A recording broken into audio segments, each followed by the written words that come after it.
Hello, my wonderful listeners. Today, I bring you a story that will touch your heart and leave you inspired. It's the story of Nkem, a woman who dared to love against all odds, only to face whispers and judgment.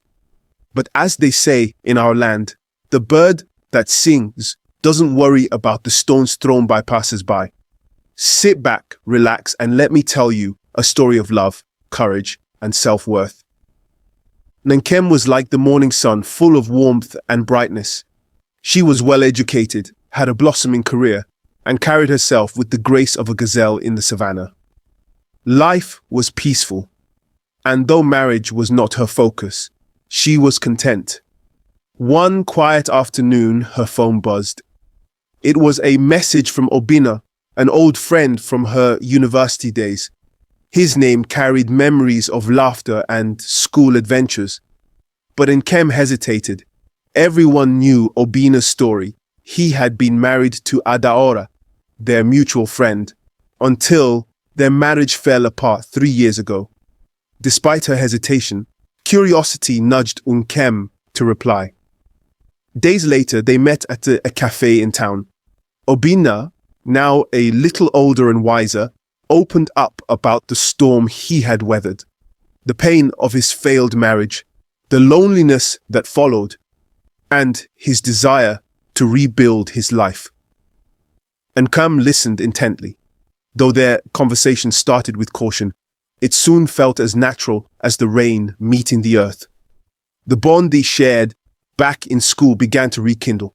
As time passed, Obinna became more present in Nkem's life. He was kind, respectful, and persistent. "Nkem," he said one day, "you bring light into my life. Would you consider building something with me?" At first, Nkem's heart was clouded with doubt. He was married to Adaora, she thought. What will people say? But as Obinna's sincerity shone through, she chose to listen to her heart.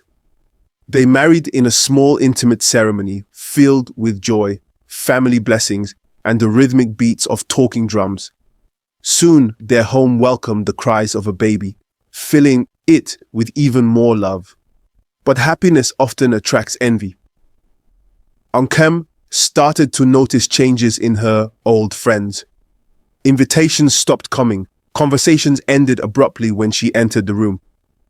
At first, she dismissed it, but everything became clear at a wedding of a mutual friend.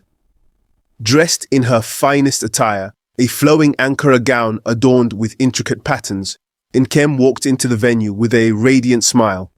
But instead of warm greetings, she was met with cold stares.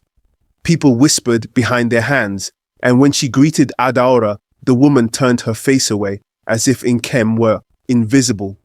The blow came later when a close friend pulled Nkem aside. "Nkem," she began hesitantly. "Kemi didn't really want to invite you. People feel you crossed a line by marrying Obinna. They think Adaora's pain was still fresh, and you should have stayed away." Nkem's breath caught in her throat. "But they were divorced years before Obinna and I reconnected," she said. Her friend sighed. "I know, but people love to pick sides, and Adaora has their sympathy." Nkem returned home with a heavy heart. The whispers had planted seeds of doubt in her mind. Had she made a mistake?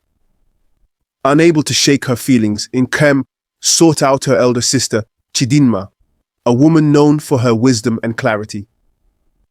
"Nkem," Chidinma said, holding her hands firmly, "do not let the noise of the market drown out the voice of your own spirit. Obinna was divorced long before you entered his life. You owe no one an explanation for the love you have built. Let those who whisper continue. They cannot stop the wind from blowing or the river from flowing." Chidinma's words were a balm to Nkem's soul. She began to see the whispers for what they were, shadows that could not harm her light. From that day, Nkem chose to embrace her truth. She stopped worrying about the judgments of others and focused on the love and joy in her home. Obinna's devotion and the laughter of their child reminded her daily of what truly mattered. In time, the whispers faded, as gossip often does, and Kem's story became a testament to resilience, proving that happiness belongs to those who dare to claim it. And Kem and Obina's love flourished like the palm tree, standing tall, enduring the storms, and bearing sweet fruit. Their tale reminds us that the opinions of others are like leaves in the wind. They may flutter, but they cannot alter the roots of truth. Thank you for joining me on this journey. If you enjoyed this story, please like, comment, and subscribe to my channel. Remember, your happiness is yours to protect. Until next time, stay blessed and stay true to yourself. Bye-bye.